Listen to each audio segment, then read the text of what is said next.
வணக்கம்ங்க.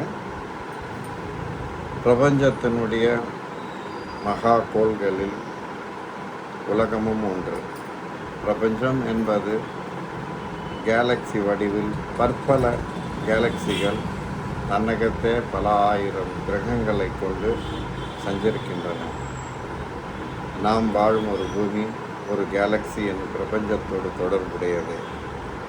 இத்தகைய தொடர்புடைய உலகத்தில், அதாவது நாம் வாழும் உலகில், இயற்கை ஒரு ஜீவராசிகளை வாழ்வதற்குரிய அமைப்பை கொண்டுள்ளது.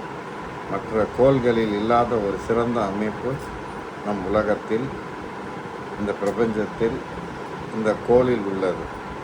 கோளிற்கு கோள் உதவி என்பது போல் சூரியனால் வெளிச்சம் பெறும் இக்கோள் வட்ட வடிவாகவும் அதனை 360 பாகைகளாக பிரித்து ஒவ்வொரு பாகைகளுக்கும் ஒவ்வொரு விதமாய் பலனும் 30 பாகைக்குள் ஒரு ராசியும் அமைத்து 12 ராசிகளாக பிரித்து அந்த 12 ராசிகளுக்கும் ஆளும் தன்மை உடைய ஒவ்வொரு கிரகத்தையும் அமைத்து அதில் 3 அதாவது 1, 2, 3 என்னும் கணக்கில் நட்சத்திரங்களில் பதிய வைத்து அதன் மூலம் பிறக்கும் பிள்ளைகள் மனிதர்கள் தன் வாழ்நாளில் ஏற்றத்தாழ்வுகள், உயர்வு, செழுமை, யோகம் அல்லது திடீர் மரணம், உலகளாவிய புகழ் இவை அனைத்தையும் அக்கிரகங்கள் மூலமும் அக்கிரகங்கள் சார்ந்த மற்ற கிரகங்கள் மூலமும் நன்மை பெற்று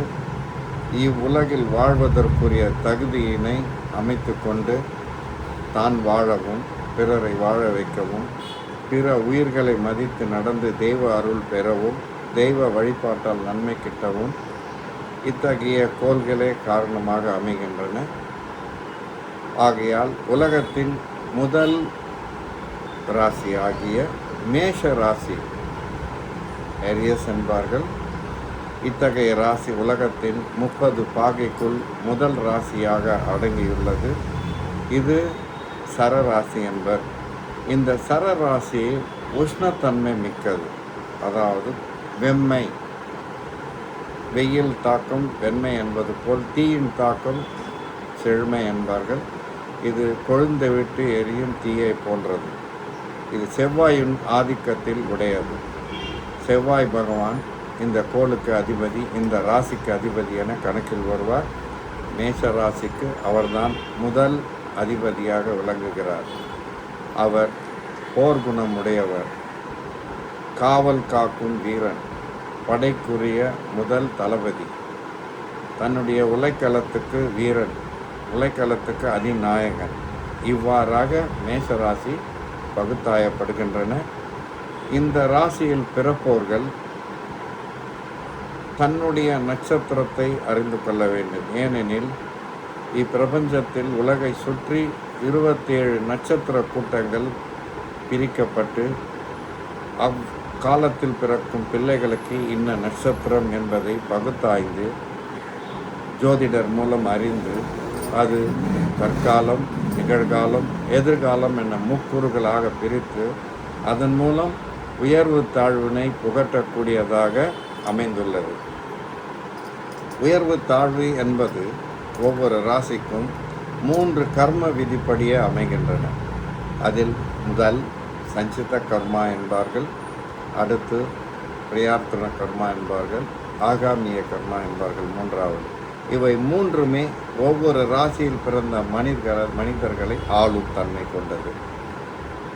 பிரார்த்த கர்மா என்பது அடுத்த பதிவில் பார்ப்போம். இது மூதாதையர் வழியிலும் தன் வழியிலும் வரக்கூடிய சுப அசுப கர்மாக்கள். இதன் மூலமே ஒவ்வொருடைய வாழ்க்கை நிலை உயர்வு பெறும், கீழ் விழும், எழும், தொழும். இவை அனைத்துமே ஒவ்வொரு ராசிக்குரிய பலன்களாக அமைந்துள்ளன. இது பிரபஞ்சத்தில் உலகத்தின் முதல் ராசி என்பதால் அதனை பற்றி நாம் சிறிது குறிப்புகளை அறிந்து கொள்வோம். இந்த முதல் ராசியில் 3 நட்சத்திரங்கள் பயணிக்கின்றன. முதலாவது நட்சத்திரம் அசுபதி என்பர், அதனை அஸ்வினி எனவும் கூறுவர். இரண்டாவது நட்சத்திரம் கிருத்திகை, பரணி நட்சத்திரம் இரண்டாவது. மூன்றாவதாக வருவது கிருத்திகை, தன்னுடைய பாதம் ஒரே பாதம் அதில் உள்ளது. ஒவ்வொரு ராசிகளையும் 9 பிரிவுகளாக பிரித்து அதனை 9 பாகங்களாக நம்முடைய ஆச்சாரியர்கள், அதாவது சித்தர்கள், ஞானிகள், மகா புருஷர்கள், ஜோதிட ஞானிகள், ஏன் அகத்திய மகரிஷியும் அவ்வாறே பகுத்தாய்ந்தார். அதனை முருகர் தன்னுடைய பின்வரும் தன்னுடைய வழி வந்தவர்களுக்கு, சித்தர்களுக்கு, ஞானிகளுக்கு எடுத்துரைத்தார். அவ்வாறு பகுத்தாய்ந்த வகையில் 9 பாதங்களாக மேசராசி அமைகின்றன. முதல் 4 பாதமும் தன்னுடைய ராசிக்கு அசுபதியுடைய கண்ட்ரோல், அதாவது ஆளுமைக்குள்ளன. அடுத்து வரக்கூடிய 4 பாதங்களும் பரணி, சுக்கிரனுடைய ஆளுமைக்கு வருகின்றன. அடுத்து உள்ள ஒரு பாதம் கிருத்திகா எனப்படும் சூரியனுடைய அனுமதியை பெற்று செயல்படுகின்றன. இந்த 3 ராசிகளும் அன்றைய நாள் பிறந்த ஒரு பிள்ளைக்கு அசுபதி அல்லது பரணி அல்லது கிருத்திகை என கொண்டு அவர்கள் வாழ்வு நிலை ஆரம்பமாகும். இத்தகைய நிலைப்பாட்டினை ஒவ்வொரு ராசிக்கும் பகுத்தாய்ந்து அதன் மூலம் எத்தகைய தன்மை அவர்கள் பெறுவார்கள், எத்தனை காலம் வாழ்வார்கள், மனைவி மக்களால் நன்மையா தீமையா என்பதே அந்த ராசியினுடைய சாராம்சம். அசுபதியில் பிறந்தோர் கேதுவின் ஆதிக்கத்தில் உள்ளோர். கேது ஞானக்கரகன். ஒரு கர்மாவை திணித்து அந்த கர்ம பலன் கடனை பெறுவதற்காக எத்தனித்து அதன் மூலம் அவர் செயல்படுவார். அசுபதி நட்சத்திரம். அசுபதி என்பது தன்னுடைய நட்சத்திரங்களில் இரு சகோதரர்கள், அசுபதி சகோதரர்கள், அதாவது வைத்தியத்திற்கு உன்னதமான அமைப்பினை கொடுக்கக்கூடிய குதிரை முகம் கொண்ட இருவர். அத்தகைய நட்சத்திரத்தில் பிறப்போர்கள் ஞானம் மிக்கோர், பொறுமையாக இருப்பர், தன்னுடைய நிலையை சாதிக்க கடினமாக உழைப்பர். இவை அனைத்தும் அந்த அசுபதி நட்சத்திரம் சார்ந்தோருக்கே கிடைக்கும். ஆயினும் தான் பிறக்கும்போது தன்னுடைய நட்சத்திராதிபதியாகிய கேது பகவான் 1, 3, 3, 6, 11 இதுவே உகந்ததாக அமைகிறது. ஒன்றில் இருப்பின் மனக்குறை, குழப்பம் இவை காணும், தாய்க்கு நலம் காணாது. ஆகையால் அத்தகைய நிலையில் பிறப்போர் தன்னுடைய நட்சத்திராதிபதி 3, 6, 11 இருப்பின் நல்லதே, அது உபஜயஸ்தானம் என்பர். அத்தகைய நிலையில் பிறக்கும் குழந்தைகள் எதிர்காலத்தில் நன்மை பெறுவர், நலம் காணுவர், ஞானியை போல் வாழ்வர். சிற அசுபதி நட்சத்திரத்தில் பிறந்தோர் ஞான மார்க்கத்தை தேடி சென்று இல்வாழ்க்கை துறப்பர். ஆயினும் அவர் சிந்தித்து செயல்படக்கூடிய ஞானி. அசுபதி நட்சத்திரம் கேது என்பதால் சிரசு நாகத்திற்கும் சரீரம் மனிதனுக்கும் உகந்தாக அமைவதால் ஆசை பற்று அற்ற ஒரு ராசியாக அவர் விளங்குகிறார். அதாவது ஞான மார்க்கத்தில் சிறந்தவர், தெளிந்து செயல்பட யோசிக்க வைப்பார், எடுத்த காரியம் நன்மை பெற வைப்பார், இறை வழிபாட்டால் சுகம் அனைத்தும் தருவார்.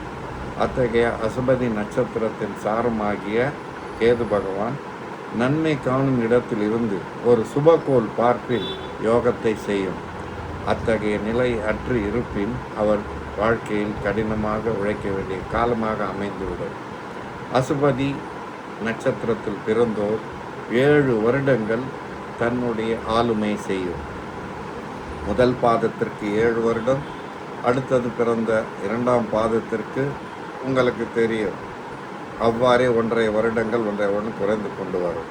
இத்தகைய நிலையில் அவர் கேது நட்சத்திரத்தில் பிறந்து கேது நன்மை பெறும் இடத்தில் இருந்தால் அவருடைய 7 வருடங்களும் நன்மை கூட்டும். இவ்வாறு தசாநாதன் தன்னுடைய ராசிநாதனாக விளங்குவதால் தன்னுடைய செயலில் பொறுமை, அமைதி, ரகசியம் அறியும் நிலை, ஜோதிட ஞானம் அல்லது சாஸ்திர ஞானம், இறை வழிபாடில் நாட்டம், எடுத்த செயலில் வெற்றி அல்லது தோல்வி இவை அனைத்தும் தருவார். அவர் இருக்கும் இடத்தை பொறுத்தும் தான் அமைத்து கொண்ட நட்சத்திரத்தின் அடிப்படையிலே ஒரு பலன் மாறுபடும், செயல்படும். ஆகையால் அசுபதி நட்சத்திரத்தில் பிறந்தோர் தன்னுடைய வாழ்க்கை நிலையை கேது நட்சத்திரத்துடன் தொடங்குவார்கள். அடுத்து வரக்கூடிய தசாநாதன் சுக்கிரன். அவருடைய ராசியில் சுக்கிரன் குடும்ப வாழ்க்கைக்கும் மனைவிக்கும் நட்புக்கும் கூட்டு தொழிலுக்கும் உரியவர். சுக்கிரன் நன்மை செய்யும் நிலையில் இருந்தால் அவருக்கு யோகம் செய்வார்.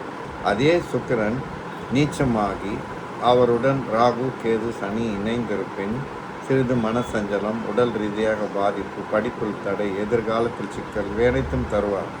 தன்னுடைய ராசிநாதன் அவருக்கு திரேகணத்தில் அல்லது கேந்திரத்திற்பின் நன்மை காணும்.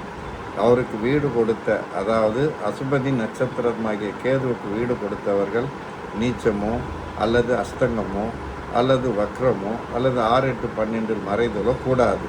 அவ்வாறு இருப்பின் அக்கேது பகவான் தன்னுடைய ராசிநாதனை பொறுத்து நன்மை செய்வார். அவ்வாறே சுக்கிரன் தான் வீட்டிற்கும் இடத்தின் அடிப்படையிலே அசுபதியாளருக்கு நன்மை கூட்டியோ குறைத்தோ தருவார். மனைவி மக்கள் பெறுவதற்கும் அந்நட்சத்திராதிபதிக்கு 2ஆம் நட்சத்திரமாகிய பரணியே காரணமாகும். அந்த பரணிநாதன் ஆட்சி உச்சம் அல்லது மாலவியோகம், அனாபயோகம், சுனாபயோகம் பெறில் அசுபதி நட்சத்திரக்கால் இளமை திருமணம் கூடும். தன்னுடைய காதல் திருமணத்தின் மூலம் நன்மை காணுவர். ஆயினும் வரும் மனைவியுடைய நட்சத்திரம் பொறுத்தே நன்மைகள் தீமைகள் என அமைத்து பார்க்கப்படும். இத்தகைய நிலையில் உள்ள கேது பகவானுக்கு தனக்கரகன், தன்னுடைய மனைவிக்கு காரக கரகம், குடும்ப கரகனாகிய அவர் நன்மையை கூட்டுவார். அவருடைய ஆட்சி காலம் தசா காலம் 20 வருடங்கள். அடுத்து வரக்கூடியது சூரியனுடைய தசா. சூரியனுடைய தசை 6 வருடங்கள். அவர் பூர்வ புண்ணியாதிபதியாக விளங்குவதால் சூரியன் ஆட்சி உச்சம் பெறும்போது நன்மை கிட்டும், உயர்வு தரும், அரசு உத்தியோகம் பெறும் அல்லது தொலை தூரத்தில் அதிகார பதவியில் வாழ்வர். இவை சூரியனுடைய அம்சத்தில் உள்ளது. ஆகையால் அசுபதி நட்சத்திரத்தில் பிறந்தோர் தன்னுடைய 25 அல்லது 27, 31 வயதில் தன் சூரியனை சந்திப்பர். அடுத்து வருவது சந்திர தசை, 10 வருட காலம். ஆகையால் சந்திரன் யோக நிலையில் இருந்தாலும் அல்லது அவநிலையில் இருந்தாலும் அவர் செய்யக்கூடிய நன்மைகளை செய்வார். தன் தாய்க்கு நன்மை ஊட்டுவார். தாய் வழியில் சொத்துக்கள் சேர்க்க வைப்பார். கடல் கடந்து தொழில் செய்து லாபம் காண வைப்பார். இது 4வது தசையாக வரும். 41 வயதில் 4வது தசை முடியும். தசாநாதனை பொறுத்து ஏற்ற இறக்கங்கள் வரும். அடுத்தது 5வது தசையாக செவ்வாய் திசை வரும். இந்த செவ்வாய் 7 வருடங்கள். ஆகையால் 7 வருடங்கள் 47 வருடங்கள் வரை அவர் பயணிப்பார். 5வது தசையாக வரும் செவ்வாய் திசை நன்மை பெரிய நிலையில் இருந்தால் அசுபதி நட்சத்திரம், அதாவது கேது நட்சத்திரத்தில் பிறந்தோருக்கு யோகம் செய்யும். இல்லையெனில் கடுமையான தோஷம் செய்யும், உயிர் சேதாரமாகும் நிலையம் கொடுக்கும், அவர் இருக்கும் காரகத்தை கெடுக்கும். ஆகையால் செவ்வாய் பகவான் ராசிநாதன் என்பதால் அவர் எங்கிருந்தாலும் நல்ல நிலையில் இருப்பின் அத்தகைய ராசியாளர்களுக்கோ லக்னாளர்களுக்கோ நன்மை கூடும். இல்லையெனில் கஷ்டங்கள் வரும். கவனமுடன் செயல்பட்டு வெற்றி காண வேண்டும். அவர் வீடு, நிலம், வாகனம் இவை அனைத்தும் தந்தாலும், அயல் யோகம் தந்தாலும் குடும்பத்தில் சிக்கல்களை தருவார். ஆகையால் தன்னுடைய வயிறு பாகத்தை பார்த்து கொண்டு செயல்பட்டு வெற்றி வருமாக தன்னை அமைத்து கொள்ள வேண்டும். அடுத்து வருவது ராகு திசை, 6வது திசையாக வரும். அவர் 18 வருடங்கள். இந்த 18 வருடங்கள் முடிவதற்குள் இவர் 70 வயதை கடக்கக்கூடிய சூழ்நிலை வரும். ராகு நன்னிலையில் இருந்தால் கேதுவுக்கு நன்மை செய்வார். அவர் தன்னுடைய நிலையில் மாறுபட்டிருப்பின், ஒரு அவயோகி சாரம் வாங்கியிருப்பின் அல்லது 6, 8, 12 மறைந்திருப்பின், தன்னுடைய தசாநாதன் ராசிநாதனுக்கு 6, 8, 12 இருப்பின் அல்லது அவயோகி சாரம் வாங்கியிருப்பின் ஒரு உயிர் சேதாரமாகும், குடும்பம் சிதையும், குடும்பத்தில் போராடும் நிலையை தரும், மனைவி மக்களிடம் இணங்கி வாழக்கூடிய சூழ்நிலை தராது. ஆகையால் ராகு கெடாமல் இருப்பது நன்மை தரும். அத்தகைய ராசிக்கு 6, 8, 11, அதாவது 6, 8, 12 மட்டுமல்லாமல் அவர் பெரும் யோக நட்சத்திரத்தில் இருப்பின் யோகம் செய்வார். இருப்பினும் 3, 6, 11 என்பது ராகு கேதுக்கு உன்னதமான இடம். அத்தகைய இடத்தில் அவர் இருப்பின் இரட்டிப்பு யோகம், திடீர் தனம், திடீர் கோட்டீஸ்வர யோகத்தை தருவார். ஆயினும் நோய் தருவார். ஆகையால் கவனமுடன் செயல்பட்டு தன் நிலையை சரிபார்த்து கொள்ளவும். இத்தகைய ராகு ஒரு குருவோடு சேர்ந்திருந்தால் சண்டால யோகமும், அத்தகைய ராகு சுக்கரனோடு சேர்ந்தால் மனைவிக்கு கண்டத்தை தருவார். ஆகையால் இக்காலகட்டத்தில் கவனமுடன் செயல்பட்டு தன் நிலையில் வெற்றி பெற ஆலோசனை பெறுவதற்கு ஜோதிடரை அணுகி நன்மை பெற வேண்டும். அடுத்து வரும் திசை குரு தசை, 16 வருடங்கள். குரு நன்மையாக இருப்பினும் 7வது திசையாக வரும்போது தாராபலனற்று இருப்பதால் நன்மையும் தீமையும் கலந்தே செய்வார். ஏனெனில் மேஷராசிக்கு 9ஆம் வீட்டு அதிபதி என்பதால் அவர் நன்மை கூட செய்வார். இத்தகைய நிலையில் அசுபதி நட்சத்திரத்திற்கு ஏற்ற இறக்கங்கள் வரும். ஆகையால் மனைவி, மக்கள், பிள்ளை, கூட்டுத் தொழில், தான் வேலை செய்யுமிடம் இவற்றில் கவனமுடன் செயல்பட்டு அதன் மூலம் ஆதாயம் பெற வேண்டும். ஆகையால் அசுபதி நட்சத்திர சார்பில் கவனமுடன் செயல்பட வேண்டும்.